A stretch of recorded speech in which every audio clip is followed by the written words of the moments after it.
It's a classic. It sure is.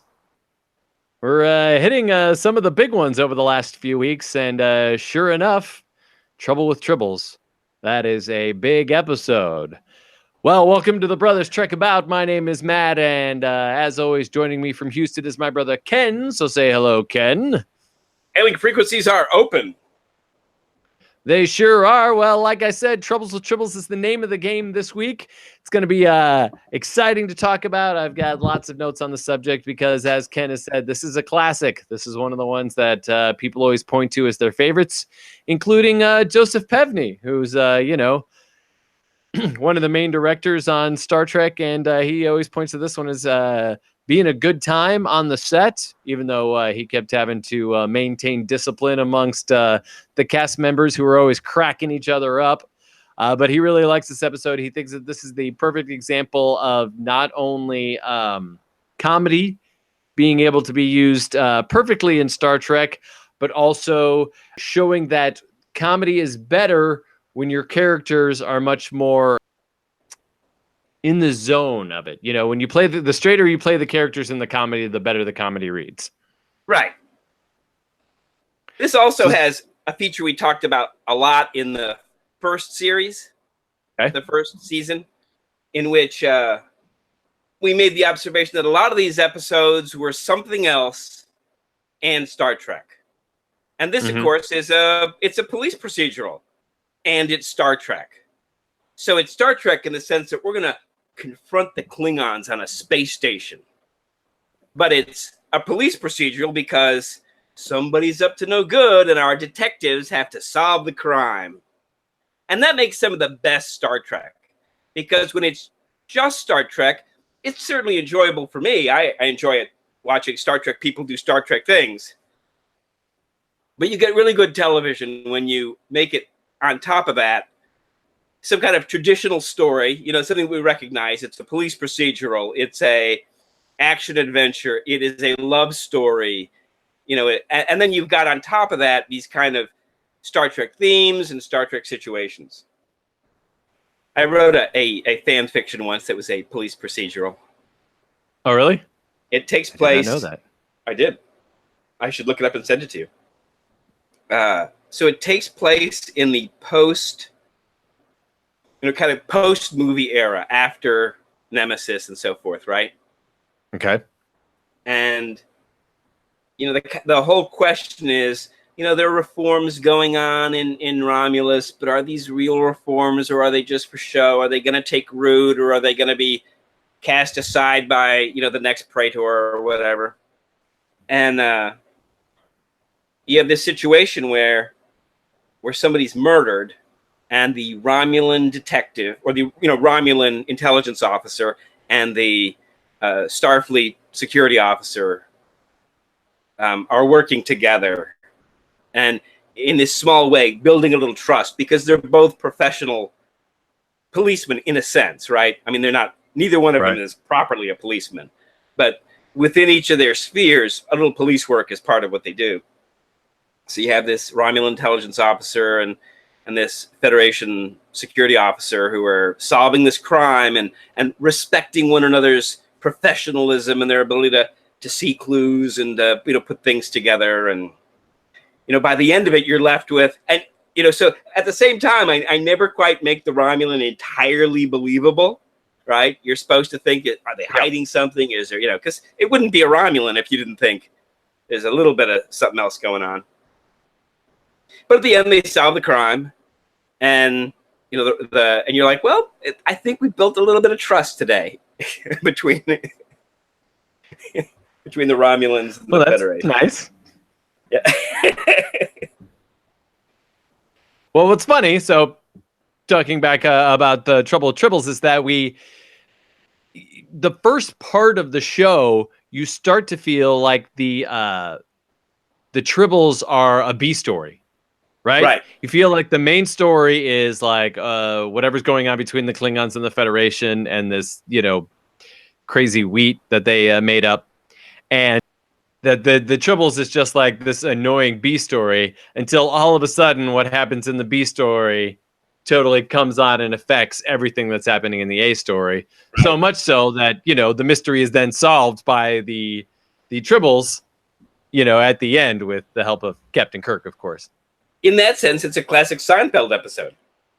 Right? Almost. Exactly. Exactly. So this episode, again, much like last week's, not much like, exactly like last week's, was written by David Gerrold. This is the first one that he actually sold to the show, but they ended up producing the other one first. He basically gave like 3 treatments to Gene Coon to read. One of them was called The Protracted Man. The other one was called Bandy. And then the third one, he had originally pitched to Coon, but he had turned him down, called The Fuzzies. David Gerrold says of this, any other writer would have said, oh, well, that's a dead end. I'm not going to write it as an outline. But I said, no, I will write it up as an outline and I'll show him how it can be done. So that's exactly what he did. The basic plot in this outline's a little bit different. It's a lot more about the Fuzzies than it is about what else is going on. In fact, basically the idea is that they stop off at this trade post, which is similar, and they pick up this wheat that they're then transporting to another planet. But Yeoman Rand at this point picks up the Fuzzy, brings it on board. The Fuzzies multiply. The Fuzzies eat the grain. That's how the story ends. It basically ends like that. There's no other story. So it was with a lot of like Coon prodding at Gerrold, like, well, couldn't we make this 2 planets are fighting over this grain? So that's when we start to develop that idea. And it isn't until that we get to the 3rd treatment that then Gerrold says, well, I just saw the enemy, not the enemy within. So we get a mention of the Organian Peace Treaty, which is one of the last times we saw the Klingons. Exactly. Also a reference to season 1. Mm-hmm. Errand of Mercy. That was the episode I was trying to think of. So he had just seen the Klingons in that one. So he was like, hey, what if I use the Klingons? Wouldn't that be great? And of course, Coon, who had, created the Klingons, was all for it. He's like, yeah, let's bring the Klingons back. That'll be really exciting. So that was how the Klingons came to be a part of this episode.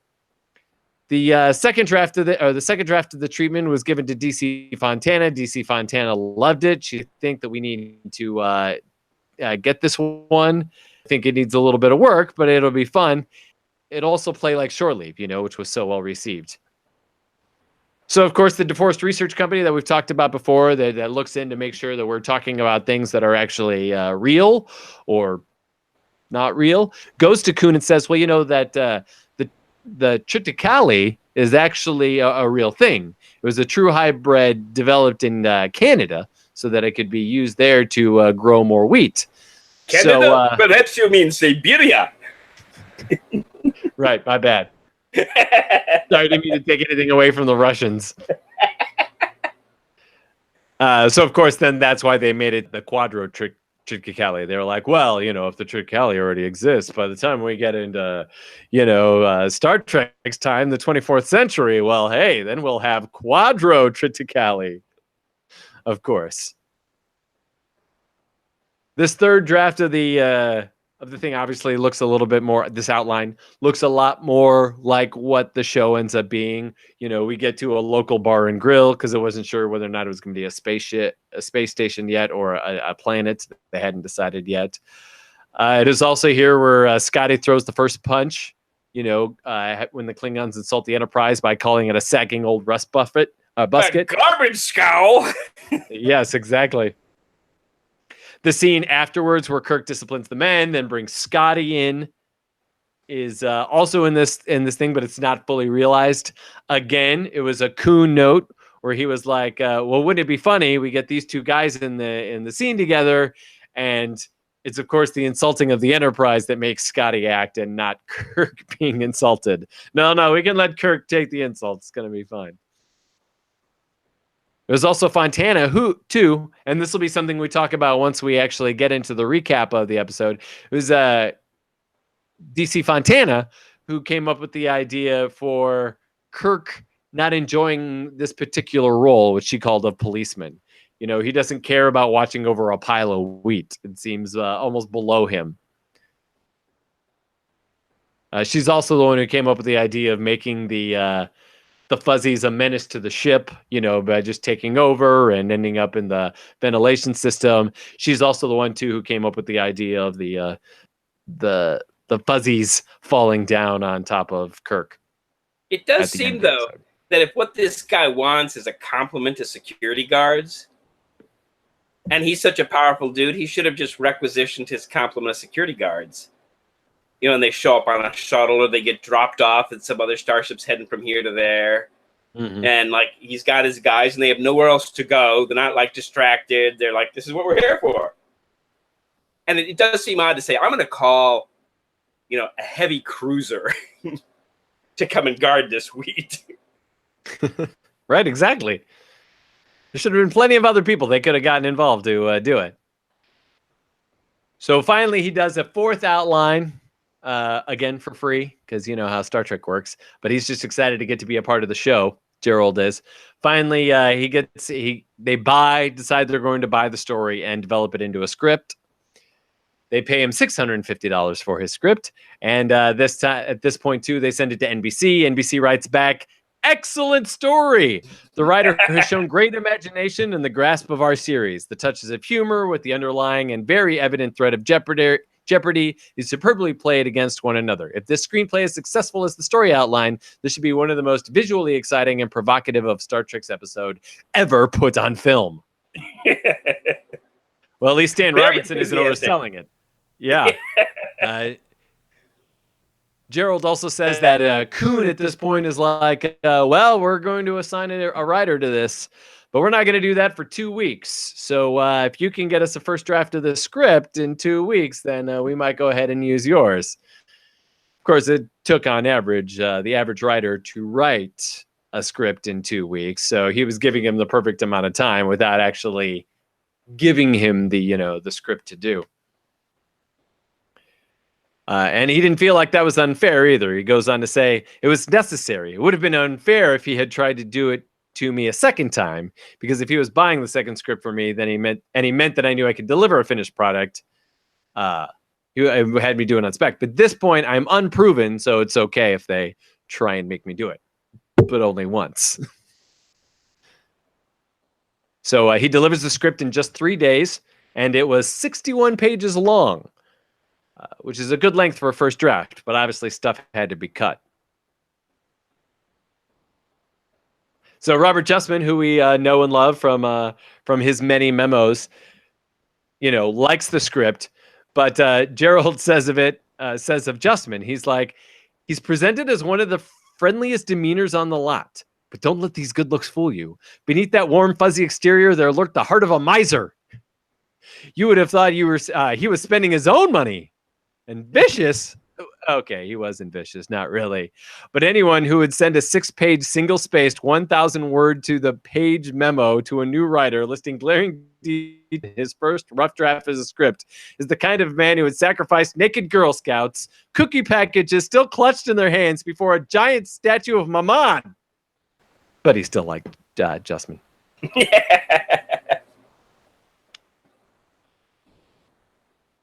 At this point, too, we had the climax of the script mostly turning out the way it does now, except Kuhn didn't like the way that it was figured out, because what they originally had was Cyrano Jones going, "Oh, I think I know that guy, but I thought he was a Klingon." The guy looks at it and, "Oh, he's the Klingon," and then that's how they figure it out. So Kuhn was like, we need to come up with something different, something a little bit, more interesting that'll really help sell that climax. So then again, it was David Gerald who's like, at the last minute, I realized I know what this script needs. It needs a connection between the Klingons and the Tribbles. So once he made that connection in his head, he was like, I can't even believe I had any other plan in mind. So it's at this point, too, that the DeForest Research notifies Kuhn that this book, or that this story, sounds a lot like another story written by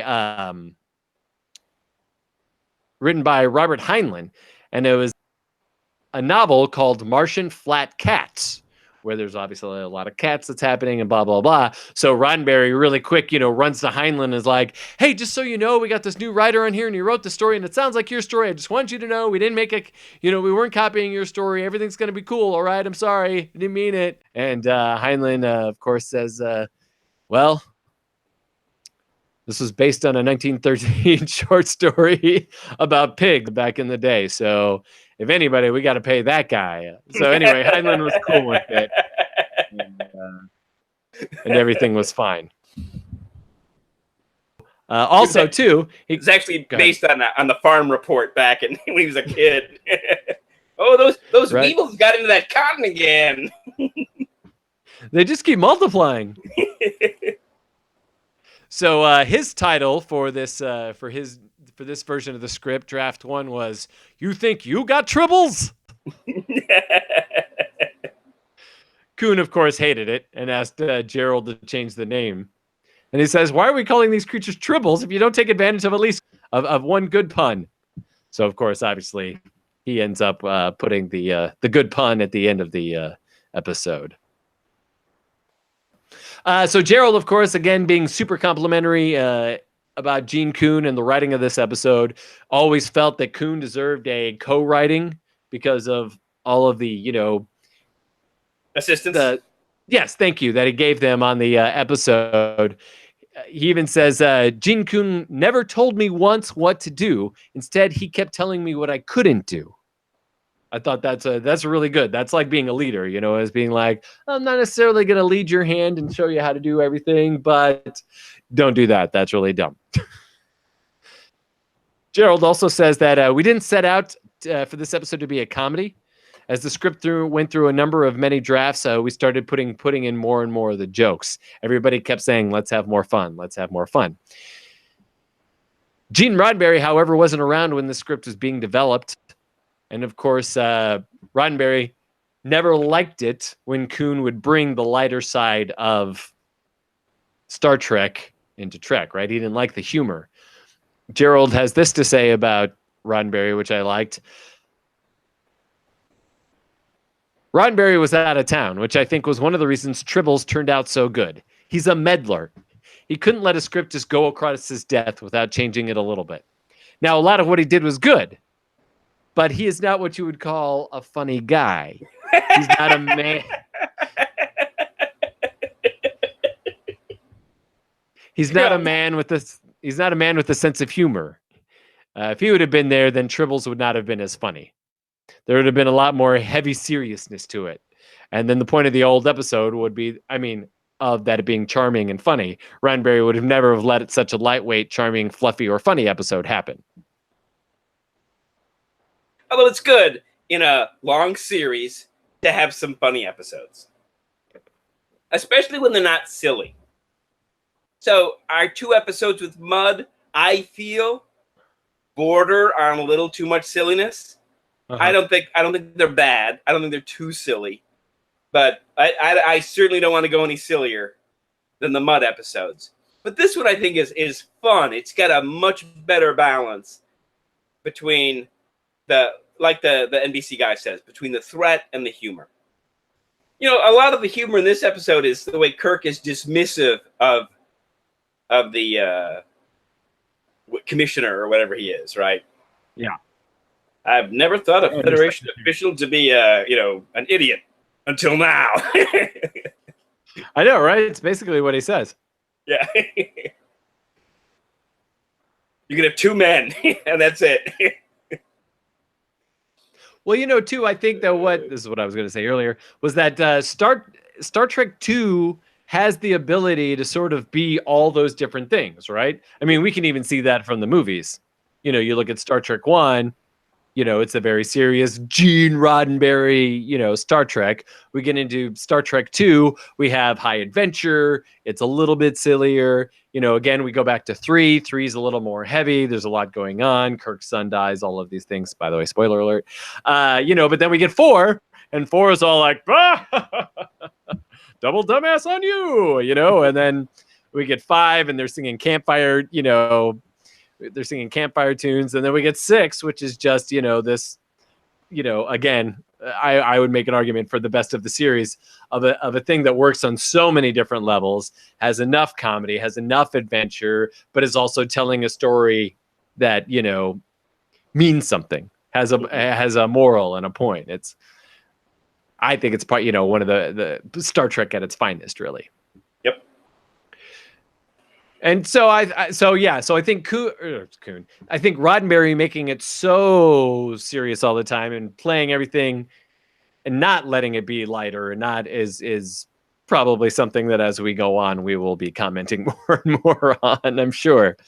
And not only that, but it's also because we just had Imud, like you said, then we're going into this one, which is also a very silly episode.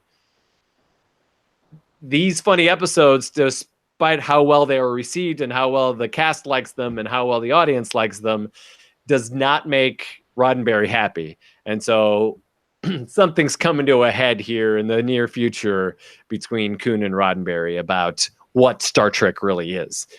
Even though, as we've learned already, that Kuhn has developed so much of the history of, the Federation and Starfleet and all of these names that we have that are all due to Kuhn, they still don't see eye to eye on things. A friction like that can be productive, right? If they compete with each other to, make good Star Trek. It can be bad, of course, when it just becomes poisonous and they fight and it's petty and single-mindedness doesn't help anything, right? You got to be open to other ideas.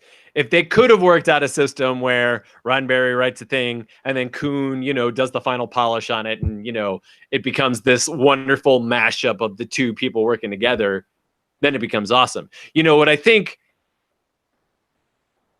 Twin Peaks is the perfect example of this, right? You got, what's the other guy's name that's not David Lynch? Where's Mark Frost. Thank you. Yes, David Frost. I was thinking Nixon and Frost or something. So right, I know, I'm insane. So that's the perfect example. So we have David Lynch, who brings in the weird, the thing, and then we've got enough of Mark Frost being like, but we got to make it this soap opera-y kind of weekly thing. What's going to make people come back, right? So you have the perfect amount of David Lynch and the perfect amount of Mark Frost, and you have those first 7 episodes which work out perfectly for each other. The gum you like will come back into style. Exactly. And then you get season 2, which is a little more Mark Frost and a little less David Lynch until you get to the end of season 2. Then, not that I've got to watch a lot of it, but the newest series that just came out, season 3, you've got almost a little bit too much David Lynch again and not enough of Mark Frost. So there's not that perfect balance that really, is what made those first 7 episodes sparkle so much, I think. But anyway, that's on the horizon. That's coming for us. It's going to be a sad time. So obviously Kuhn wanted to bring back John Calicos here to play Kor from Errand of Mercy, but unfortunately Calicos wasn't available. He just thought it would be cool if we kept bringing back the same Klingon from them to, bash heads against each other. He thought that was good. Klingon. Yes. Oh, I know. Yes. How many times did they say Klingon in this episode? It's ridiculous. I even just started writing it in my notes. I'm like, nope, not Klingon, Klingons. So instead, what they do to bring back somebody who would have a little bit of chemistry with William Shatner as a former villain, we bring back William Campbell, who formerly played Trelane in The Squire of Gothos. They bring him in. They're like, all right, we want you to play this Klingon. What's your take on Koloth? And William Campbell says, well, let me put it this way. I would never let anyone else hurt Kirk because I've got to hurt him. In fact, I'll never kill him because I want to make his suffering last long. And they said, good, that's exactly what we want. So they bring him in to play Captain Koloth. So, of course, you crazy Trek fanatics probably know this better than I do, but Captain Koloth actually comes back with William Campbell playing him in the episode of Deep Space Nine called Blood Oath. So that's kind of fun. Yeah, and so as I'll mention at the end, the perfect way to like follow up The Trouble with Tribbles is to watch Trials and Tribulations, the Deep Space Nine homage in which the crew come back and take part in this. And of course, Dax really wants to see Koloth. Nice. So Sisko has to be like, no, we're staying here. We're staying on the Enterprise. We are not going over there. Oh, but I just want to see him. I know you can't. You're going to mess with the timeline. You can know. But it's funny because everywhere she goes, because of course she lived in this era, right? Her various hosts. Right. Anyway, she's like, who is that guy? Oh, that's Dr. McCoy. Says, I know him. Oh, you went to Old Miss. I remember. One of my hosts was, judging a beauty pageant, and I knew he'd be a physician. Hands of a surgeon. So everywhere she goes, she's like seeing a part of stuff she remembers. That's funny. But it's one of the beauties of that episode is to take the humor, kind of double down on the humor, or not double it in the sense that like it's twice as many gags. But you stay with the humorous theme, right? You play for the laughs, and then you give this loving treatment of how we had to go back and do that thing. And do that thing. That's right. That Star Trek thing. So the guy who played Cyrano Jones, his name was Stanley Adams. Of course, he appeared all over Wagon Train, Gunsmoke, all of those fun things. But he was also one of the police guys on episodes of Batman, as you can imagine. He seems perfect for that kind of campy show, doesn't he? And yet another Star Trek Batman connection. Exactly. Then we've got...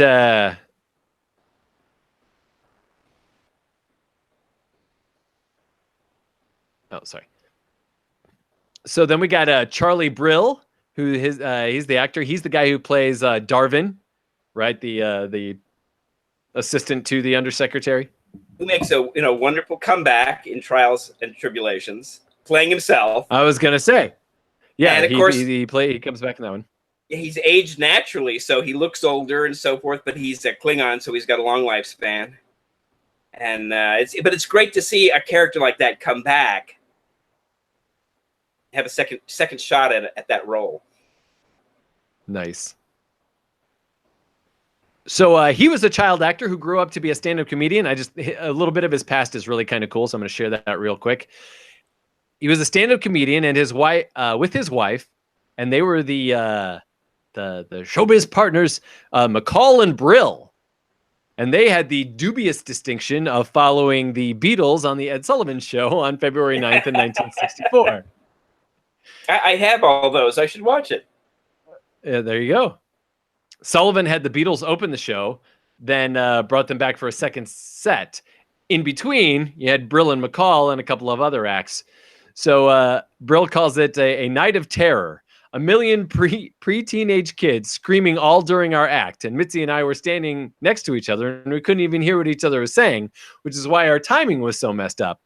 And so we thought that maybe the people at home wouldn't have been able to hear us. So we started speaking louder. But that only made the kids scream, "We want the Beatles" louder. So it wasn't a very good night on the show.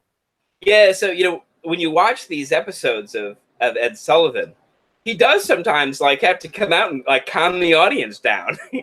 Yeah. So the Undersecretary for Agriculture and Development. Yes, Niles Barris. He was played by William Shallert. Now, first of all, William Shallert's just one of those guys who, from the 60s to the early 90s, just was all over television. He was, guest starring in things. He'd pop up on a series or two, a series for a season or two. Here, he was just one of those guys that you see his face and you're like, oh yeah, that guy. I know that guy. Of course, he was most well known for in the early 60s as being the father to on the Patty Duke Show. So there's another Patty Duke connection. I didn't know we had another one. I just don't remember it. Eleanor Donahue. Oh, yeah. You're right. I do remember now. Noticeably absent from not only this episode but the last episode is Mr. Sulu, right? Well, George Takei had originally planned to be a big part of the Trouble with Tribbles, with Sulu handling much of the dialogue that later Chekhov got. But Takei had received an offer to appear in the John Wayne Vietnam movie The Green Berets, which was set to film at exactly this time. So, of course, not knowing that, Star Trek was going to go on to become what it was, or even last another season, because these things are always up in the air. Takei asked for the time off, and they gave it to him, and so he was only supposed to miss like 6 weeks, and he ends up missing quite a few more than that.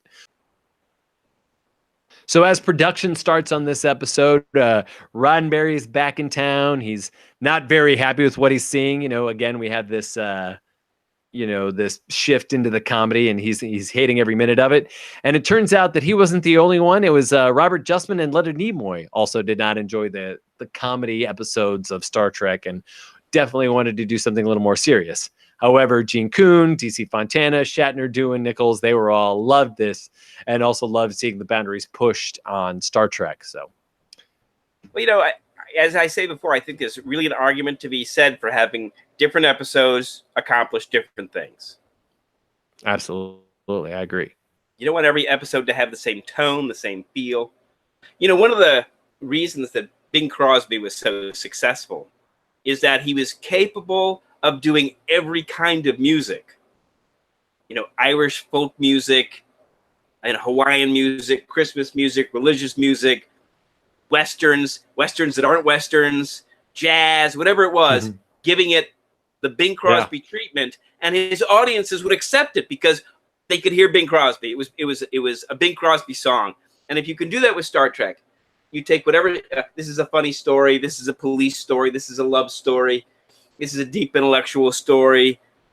This is a high tense, commentary on race relations of the Cold War, nuclear Armageddon, or something, deep and dark and ponderous.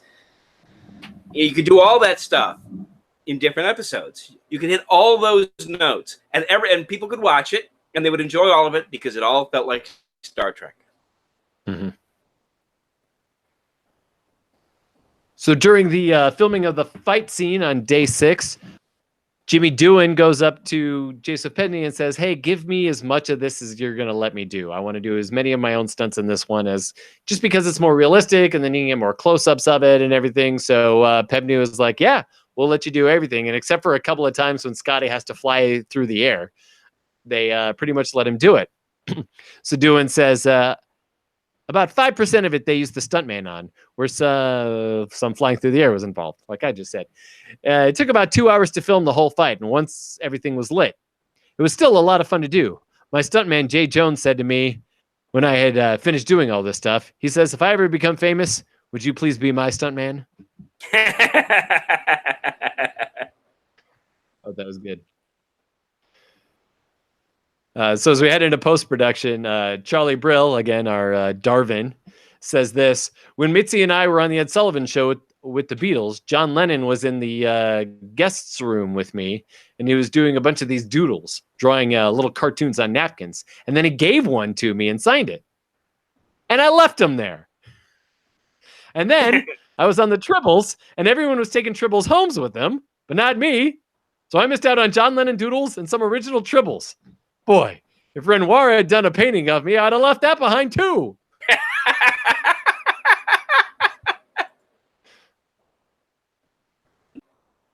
All right, well, that's enough behind the scenes stuff. We got a few more things to talk about, but I'm just going to fill them in as we're hitting the recap. So, like we like to say here, well, let's get to it. Captain's log. Stardate. It's 5-year mission. So we actually start this episode off with a briefing room scene. How weird is that? That's usually something that happens in the middle to kind of give us some exposition, remind us what each episode's about, what the heck's going on. But no, not this episode, because it's a classic. Is that for people who are tuning in after the first half hour of My Three Sons? Right, yes, exactly. We get some background information on the sector of space. Kirk does it like a quick quiz, for Chekhov. All right, tell me, how many people are in this sector? All right, Spock, you tell me, why this sector is so important. All right, Chekhov, now you tell me. That's basically the way he was doing it. We also find out about Sherman's planet. It is disputed between both the Klingon and the Federation.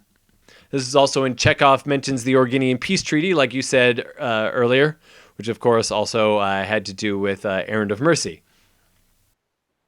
Spock claims that the Federation has a better claim. However, Chekhov goes on to tell us that the treaty states that one or the other must prove that they can run the planet more efficiently, which Kirk claims gives the Klingons an edge because of how they don't care who gets in their way. They're going to get it done. Suddenly, as Chekhov waxes philosophic on Peter the Great, we get a distress call. Priority 1 from Space Station K7. And Priority 1 means near or total disaster. Dun, dun, dun. Opening credits. But when the ship arrives, we see that everything is fine at K7. There are no enemy ships around. Radio silence. I mean, they are ready for like a bunch of Romulans cloaked and destroying border facilities. Exactly. But not at all. In fact, Kirk breaks that radio silence and calls the station. They are told very little. It seems like it might be an accident, although it's never said. We don't know what's going on. Kirk and Spock beam aboard to get an explanation. And he wastes no time. He's barely out of the transporter when we meet Niels Barris. He is the undersecretary in charge of agricultural affairs in this quadrant. That's a big title. So this happens again in this episode. They refer to quadrant in a way that makes it sound like sector, right? Like it's just the region of space, this locality, right? And later on in Star Trek, the quadrants refer to the 4 quarters of the galaxy. There's the Alpha Quadrant, the Beta Quadrant, the Delta Quadrant, the Gamma Quadrant, and that's it, because there's 4 quads in a rent. In a rent. Yeah. So Barris demands that Kirk put security guards around all the storage bins. What? Replies Kirk. We must protect the Quadrophilicae. Or Quadrotriticale. The Quadrotriticale. The what? Asks Kirk again. Barris, who's a stuffed shirt, says, I wouldn't expect you or Mr. Spock to understand the Quadrotriticale is. But then Spock goes ahead and tells him, it's a wheat-rye hybrid of a high yield. Anyway, Mr. Barris is worried that the Klingon agents might try and take it. It's the only thing that grows on Sherman's planet. But Kirk's pissed that he had used a priority 1 to guard some tons of wheat. Kirk notes that this is a misuse of the priority 1 alert, and he's going to alert the Federation of Offense. Commander Laurie now asks if they will post the guards anyway. Kirk seems about to say no, but Spock steps in saying, it would only be logical, Captain. Kirk relents. Kirk then calls for only 2 security guards to be put near the grains of wheat, and shore leave for everyone else. Barris is offended by the low number of guards, but Kirk tells him that he has never questioned a Federation official until now. So then this is where I started to wonder if this seems a little un-Kirk. I mean, we know he's always had a little bit of a problem with authority, as we've seen in a couple of other episodes. But does this feel un-Kirk-like to you, or does this fit in with what we know of Kirk? Is it what? Do we think this is Kirk? Yes. Does this feel like Kirk to you? Oh, it totally feels like Kirk. Kirk chafes under every kind of commissioner, ambassador, busybody who says, no, this is my mission. You do what I say. And Kirk's like, nope. You can put a Commodore on his ship and he's going to figure out a way to get Spock to relieve him of command. Right. That is fair. So the one thing you get in this episode that you don't get in some of the other ones is Kirk is really mouthy with him. Uh-huh. And, so part of it is outside the box. This is a funny episode, so Kirk's going to be a funny guy. And part of it, I think, is that within the story, this guy has screwed up by using the level 1 alert call. And Kirk feels like, yeah, I can get away with being mouthy to you because you're already in trouble and no one's going to hold it against me. Yes, because that's what exactly what happens next here is that Spock says he understands the precaution. The Klingons would not want us to successfully develop Sherman's planet. But Kirk is upset anyway. He's almost offended by the fact that they used the priority one out of sorts. On their way, we run into Uhura and Chekhov. Kirk asks Chekhov about the grain. He too knows what the grain is. Kirk asks, "Why am I the only one who doesn't?" Kirk assures him that it's only because this was once a Russian invention. Invention, yeah. Yes.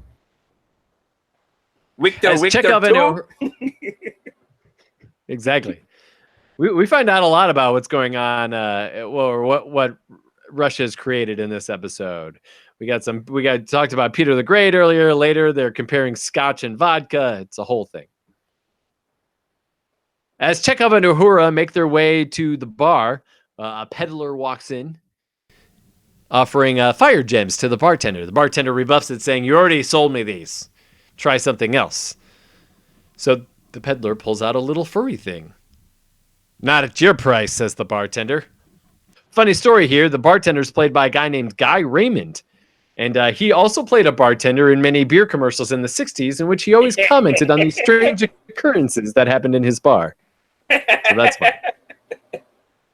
Maybe that's why he got cast. Exactly, right? So Uhura picks up the fuzzy and it starts to coo. The bartender starts to negotiate again, but the peddler wants 10 credits. But the bartender insists on 1. "All right, I'll go up to 2 after seeing Uhura pick it up. All right, I'll go to 4. As they continue to negotiate, we see the Tribble start making his way over to the quadro, blah, blah, blah, blah, blah, blah. Finally, at 7 credits, the peddler sells the lot to the bartender. And he gives this sample to Uhura after hearing the bartender's markup. Aboard the Enterprise, Kirk receives a priority 1 call from an admiral who basically says... moments where we get where there is money in Star Trek. Oh, yes, exactly. One of the few moments, exactly. How else is she going to pay for that? Well, I guess she gets it for free anyway. There's no... Well, so the idea is like they're energy credits. Like at some point you're going to go to the Enterprise and go, now, please download some amount of energy. And they're going to go, "Where's your ship?" "Oh, that one." "Boop. Oh, wow. I'm all charged up." Woo-woo. So the Admiral basically tells Kirk to do what the Undersecretary says. "This mission is on you," he says. "If it fails, it's your fault." But then, before Kirk has any time to take this in and process it, a Klingon battlecruiser arrives at K7. Kirk calls for red alert. Laurie then calls the ship and says that the Klingons don't want to attack. And he knows this because the Klingon captain is there. Dun, dun, dun, commercial. Back at it. Kirk beams down and he's greeted by Captain Koloth, again played by William Campbell, who played Trelane. I feel like he plays it a little too Trelawney. I agree. He's not as gruff as Kalikos was. Yeah, so he needs to have a slightly rougher edge rather than being like, well, he feels dapper and Yeah, exactly. Like he's gonna play the harpsichord any moment. So Koloth is asking Kirk for shore leave for his men. "We do not carry leisure on our ship," he says. "And according to the Organian peace treaty, you can't deny me," he says. Laurie doesn't want them there, but he has no authority to say otherwise. So Kirk makes the rule that for every Klingon that beams down, only 12 at a time, that there will be a security guard from the Enterprise posted there as well. So here we get some more, as we saw in episode that I keep mentioning and I can't forget again. Can't remember the name of again. Yes, Errand of Mercy. Thank you. We get some more open hostility from Kirk to the Klingons, right? So, we saw it in that one. We see it in this one where he is just like, I don't like you. I don't want you here. I know I can't stop you, but these are the rules and you're not going to do anything with it. So it's funny because I almost feel like the writers of Star Trek 6 went back and watched these original Klingon episodes. You know what I mean? And just saw Kirk's continued hatred for the Klingons. Of course, then we get the famous, we get when a Klingon kills Kirk's son. Spoiler alert. We get, so all the things that it's because of the Klingons they have to blow up the original Enterprise. Another spoiler alert. So the Klingons have this, and Kirk had this long history. But you look back all the way back this far, and Kirk is just like ready to beat them down at a moment's notice, So it's funny because then you get to the beginning of Star Trek 6 where, Kirk and Spock are debating about whether or not they should go to the Kittimer thing. And, Spock says they're going to die. And Kirk says, let them die. It's like it's 30 years of dealing with the Klingons that make this happen. Ooh. So there's a story about a deleted scene here, which I'm going to talk about, even though I should probably save it for Star Trek 6, but I'm going to talk about it anyway.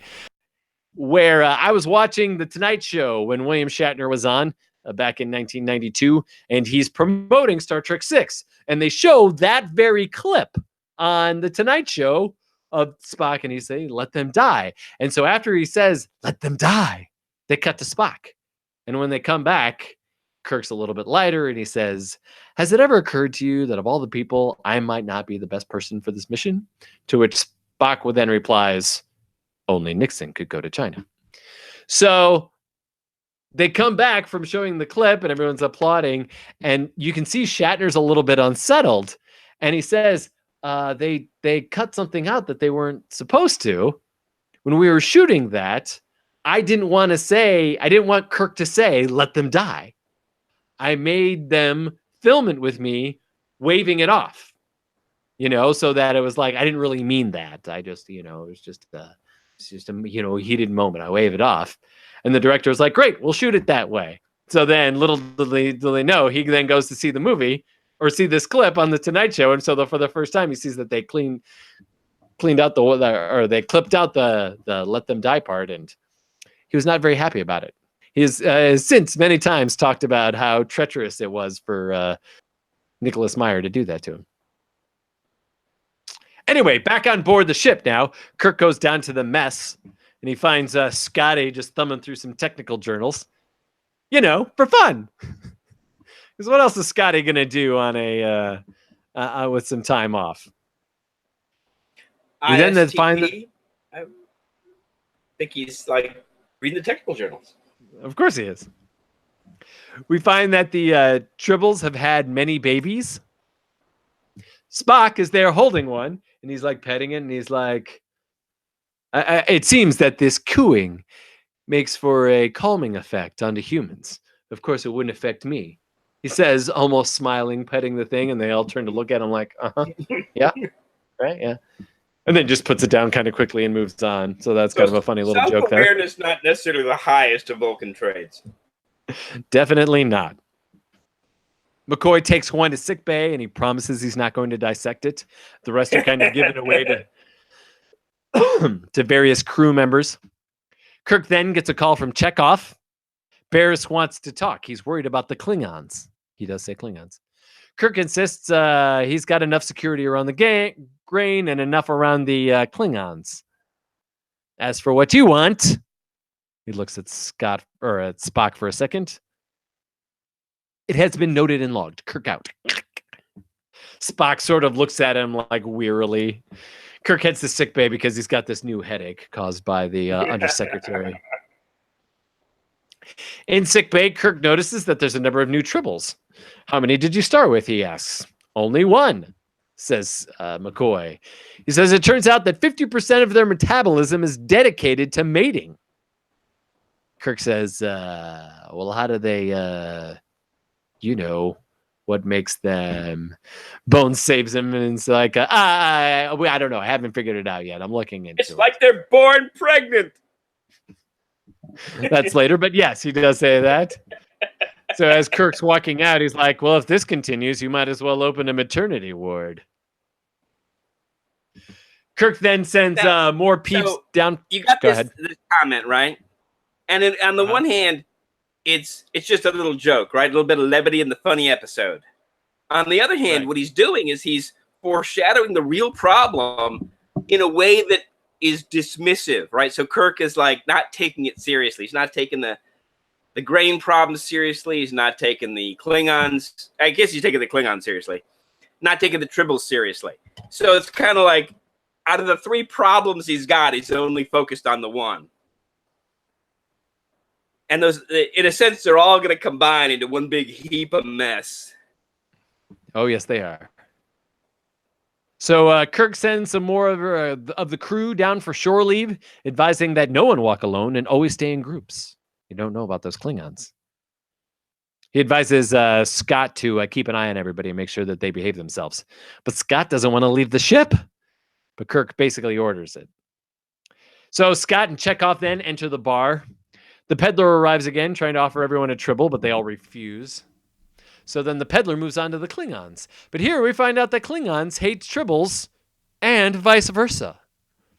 I was thinking about this. It must be that cooing sound that makes the humans, calm down. That's probably what the Klingons hate about it, It's like, I don't need to be calm. I need to be on edge. Somebody could fight me or something, Yeah, it's like taking opium or something. I'm clouded. Instead of my evil focus on combat, I'm like, oh yeah, oh. Yeah, exactly. I'm getting logy. Although in Trials and Tribulations, Worf tells the story of the great Klingon tribble conflict of the past. Oh my gosh. In which, so. He explains, that they're like pests. They destroyed colonies because they would basically, as you can imagine, they eat everything, right? Yeah. And, at one point, a bunch of warriors got together and wiped out the Tribbles entirely. That's great. So it's why we never see Tribbles again. Wiped out by the Klingons. So the peddler then moves to the bar and tries to sell him another batch of tribbles. But then we get this great scene of the bartender just pulling out tribble after tribble after tribble after tribble after tribble after tribble and putting them on the bar. Scott and Chekhov go back and forth with this scotch and vodka. And which one is the real drink? Chekhov here quips that Scotch whiskey was invented from a little old lady in Leningrad. So, of course, that was originally St. Petersburg, right? And then it was changed in honor of Vladimir Lenin, the leader of the Communist Revolution. And then back to St. Petersburg in 1991 after the breakup of the USSR. So it would technically be St. Petersburg again in Chekhov's time. That's right. So what's wrong with Chekhov? Is he really a communist? I don't know what's going on with that guy. Guy sure does love the Russians.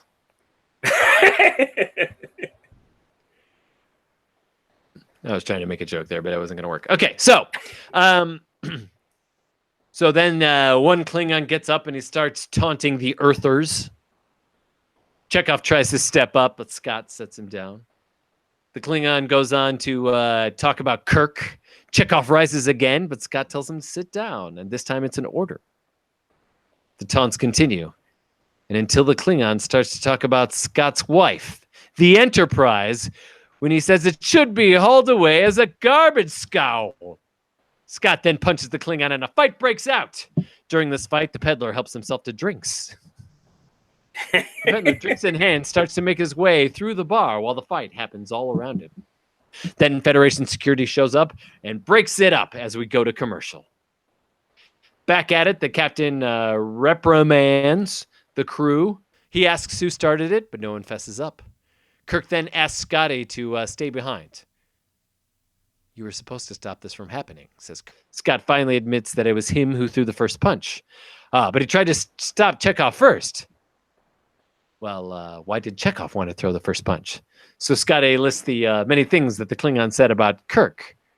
I get the picture, he says. But it wasn't that made Scotty throw the first punch. No, we're bigger than that, says Scotty.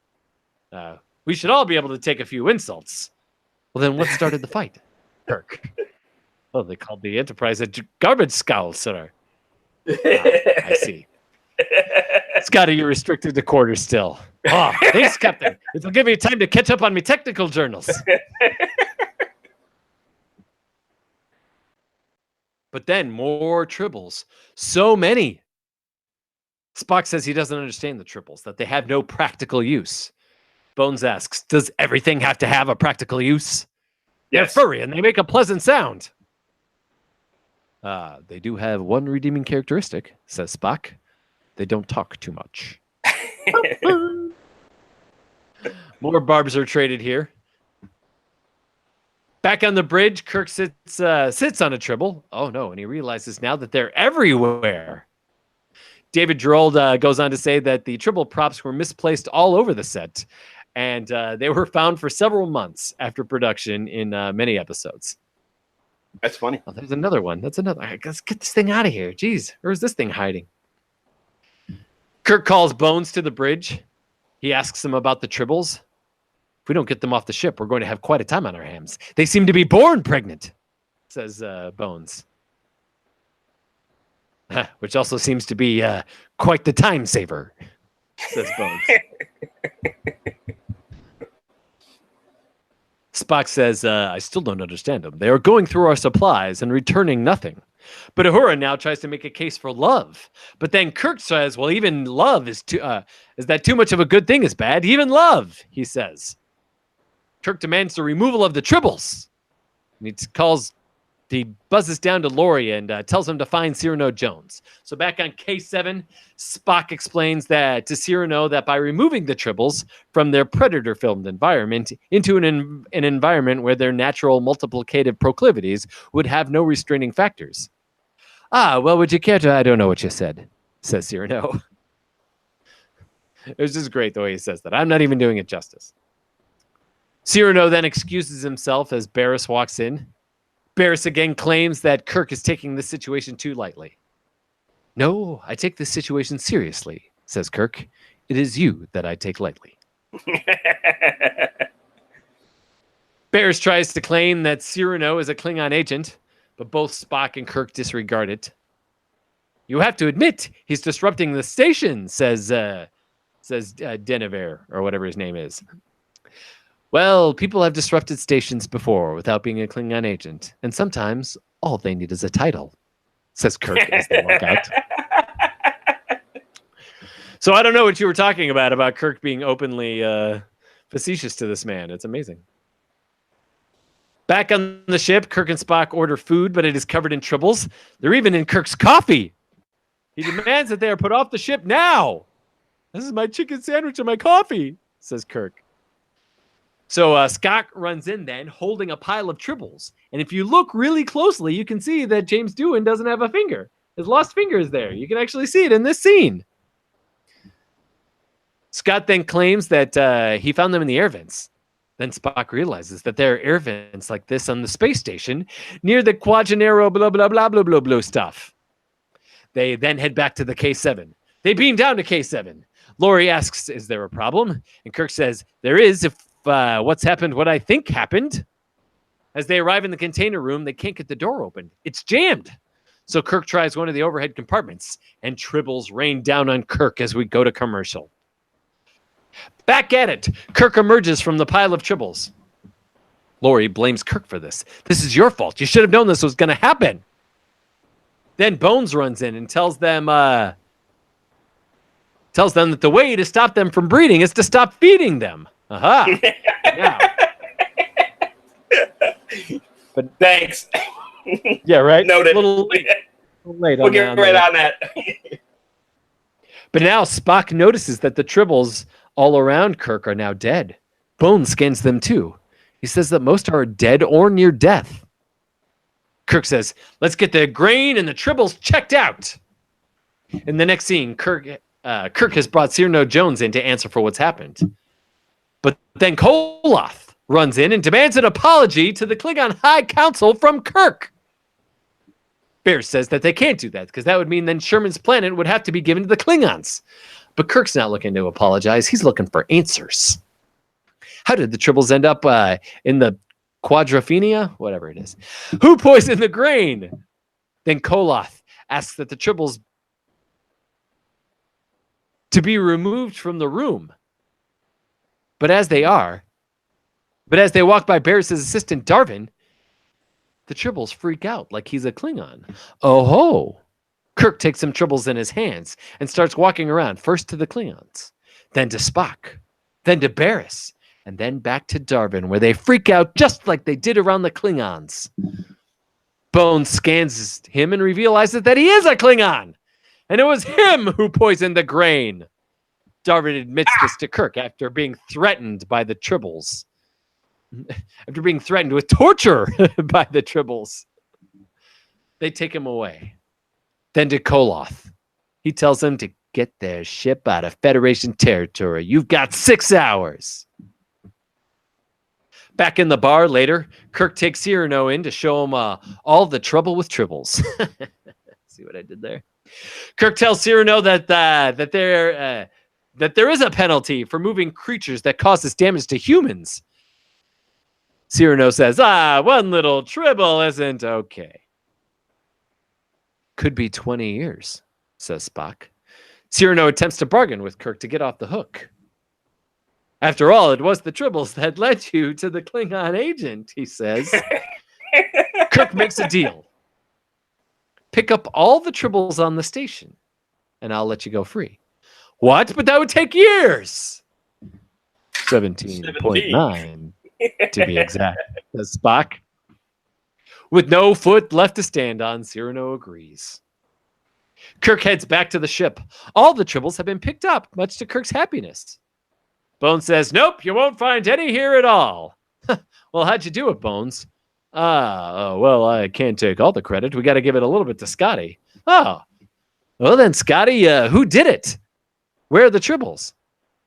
Well, I can't take all the credit. We're going to have to go to Spock's recommendation. Okay, Mr. Spock, where are the Tribbles? Well, it was Scott who did the actual engineering. Okay, fine, Scott, where are the Tribbles? Well, I used the transporter, sir. Well, where'd you transport them? I gave them to the Klingons, sir. They're in their engineering room, where they will be no Tribble at all.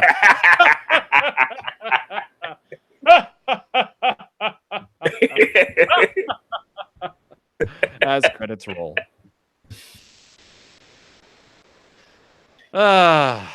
See, you may be interested to find out that there is a product, a Belgian beer called Quadro Triticale. Oh, of course there is. It is a beer that is brewed with Triticale, a hybrid grain that has the flavors of wheat and the spice of rye, using a dark candy sugar and Ardennes yeast. Oh my gosh, that sounds amazing. Well, now you're going to have to check it out. I am. I wonder if I can get that here.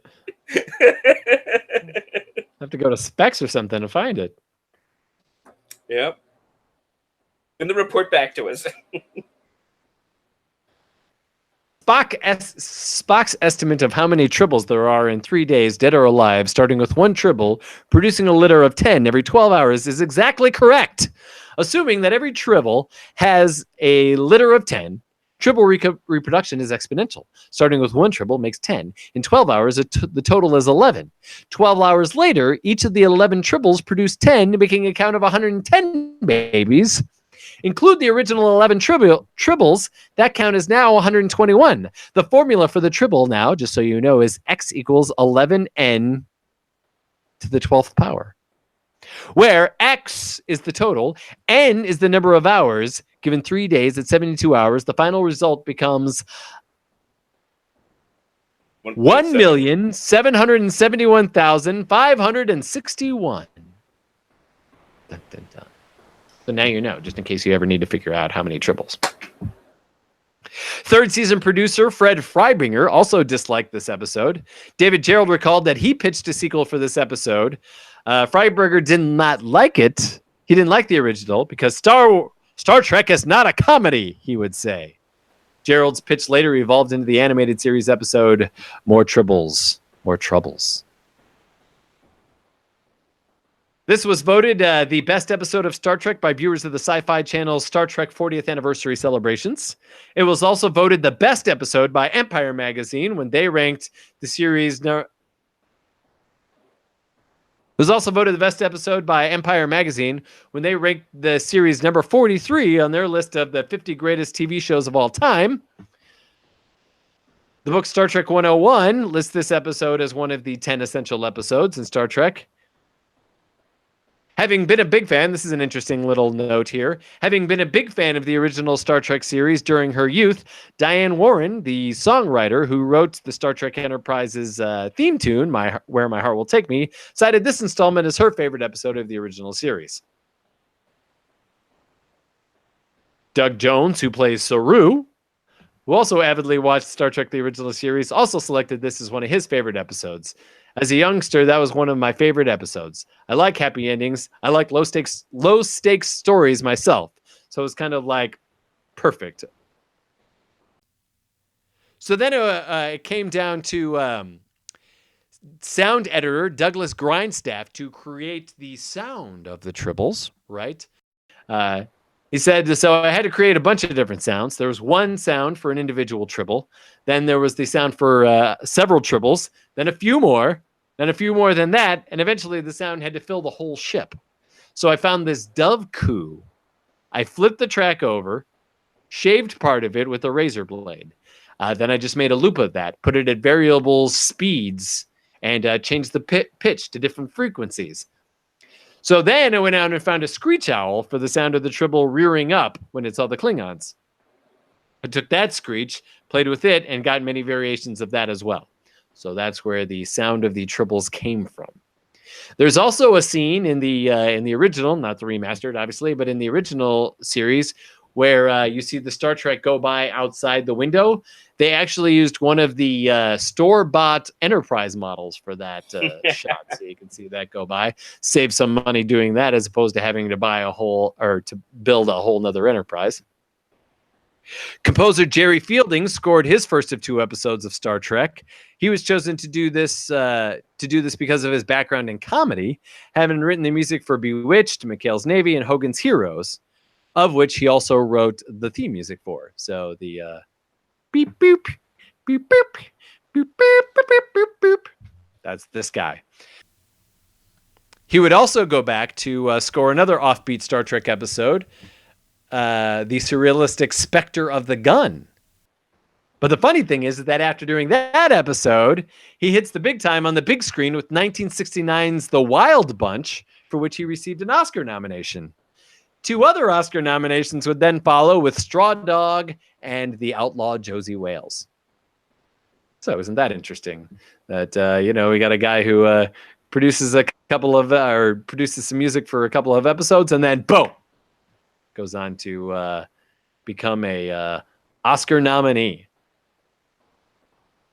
Star Trek again was the second place winner behind Gomer Pyle on Friday nights. But this week, Hondo was keeping it a little bit closer, 2 percentage points, 0.2 percentage points splitting them. And there we go. The end of another classic episode of Star Trek. Can't wait to get to the few more that we've got coming up. And then a whole 3rd season that I don't think I've ever seen ever. So it's going to be fun to see all of that stuff. Can't wait. Anything else we should talk about, Ken? Anything else we didn't get to that we need to discuss? I guess I had to go back and watch that animated episode with Tribbles. Yeah, you got it for the finished trilogy. That's right. But I do say that so when Charlie and I watched the episode, we went on right to DS9. We watched the Trials and Tribulations. She didn't know any of that cast because we haven't gotten to Deep Space Nine. But just right. It felt like Star Trek. It was these other characters interacting with the same stuff. She enjoyed it. So love it. It's good stuff. That's great. You get a lot of, homage type jokes. For example, at one point, Dax does the same calculation before Spock does it. And of course, Cisco, he stops her right away. Like, no. I don't need to know. So you get That's not those important kinds of information to jokes. me. Yeah. We're not bringing back any to DS9 because that would be a big headache. Actually, they did at the Oh, very did they? end. Yeah, at the very end. Of course. And I'm sure it was Dax who did it, right? Yeah. Because it was Worf and Odo and Bashir and Chief O'Brien, Cisco, and Dax. Who else would have brought one back? Yes, exactly. I'm sure she grabbed one while Cisco is going up to the bridge going, "Here are the duty reports, sir. Lieutenant Cisco, I've just been, temporarily assigned to the ship, but I just want to say it's been an honor serving with you, sir." Well, all right. While he's doing that, she's grabbing a triple, bringing it back to the client. Putting it in one of those like original 1960s yeoman like bags or purses or whatever they had. Yeah. They had the beautiful 23rd century styling with the black mat and the silver finish. Exactly. One more funny story. So this is James Doohan has 2 kids. Or I mean, he probably had more, but he had two of them who were twins. So one day he brings the kids to. He used to bring them to set all the time, right? But during the trouble with Tribbles, James goes and puts them in the shuttlecraft, and he's like, "Hey, just hang out here, okay? Don't go anywhere, don't do anything. Stay here, behave." Chris, and by the way, his son's name is Montgomery. They're already 7 by this point, right? So obviously Montgomery is not an ode to Star Trek, but it just happened that way. So anyway, Chris tells this story. Staying put is a difficult assignment for 7-year-old twin boys. And one day we couldn't resist leaving the confines of the shuttle and going where no child has gone before. So they crept up to these like tall cabinets, right, that had doors that were just out of reach. We were curious to know what was inside, he says. So my brother got on my shoulders and slid the cabinet open. And instantly 200 Tribbles come tumbling out, nearly burying us. Not only did it scare us, but we knew that we were going to get in trouble with Dad if anyone found us. So we rushed back to the shuttle. 5 minutes later, my dad appears, praising us for being so well behaved. 30 years later, I get back, tell my dad, "Hey, by the way, this happened on the set one time of Star Trek," and he got mad at me. It was like it happened yesterday.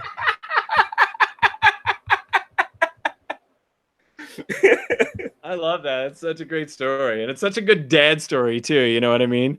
It'd just be like 30 years later, he's still pissed that you did something that's like... That's a good story. Well, on that note, we're going to go ahead and wrap it up for another week. Oh, crap. I closed it down already. Do you know what next week is? Yeah, bread and circuses. So it's the Romans. Oh, okay. Well, I guess that'll be fun. I don't know, but I'm excited for another episode I haven't seen. What were you going to say? It's a good episode. Did you say it's... Oh, it's good. Okay. Yeah, Romans. Good to know. Romans, I know you're excited for that. And then I'm definitely excited for Journey to Babel, as I said. So got a couple of good weeks coming up then, I guess. It's going to be fun. Well, as always, my name's Matt, coming to you from Austin, and from Houston is my brother Ken. Say goodbye, Ken. Live long and prosper. Oh, that's so nice. And we will see everybody next week. Bye!